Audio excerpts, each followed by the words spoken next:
It is a mistake to hire huge numbers of people to get a complicated job done. Numbers will never compensate for talent in getting the right answer. Two people who don't know something or know better than one will tend to slow down progress and will make the task incredibly expensive.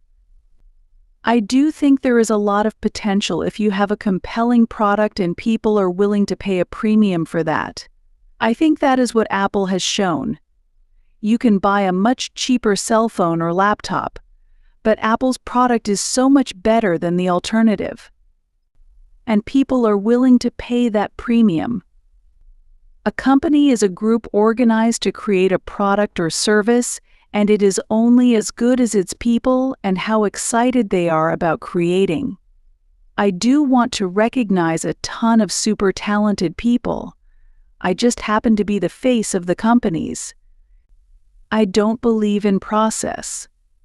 In fact, when I interview a potential employee and he or she says that it's all about the process, I see that as a bad sign.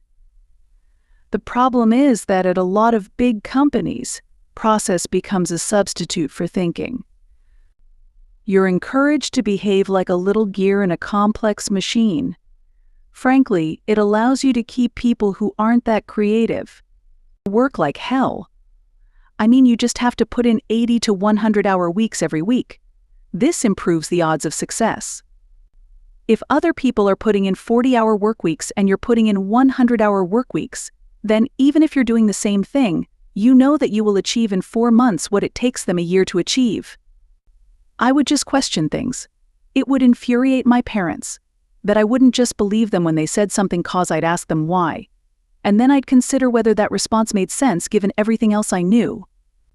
I think the best way to attract venture capital is to try and come up with a demonstration of whatever product or service it is and ideally take that as far as you can.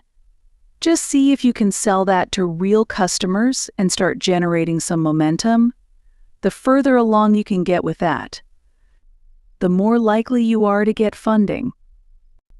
If something has to be designed and invented, and you have to figure out how to ensure that the value of the thing you create is greater than the cost of the inputs, then that is probably my core skill.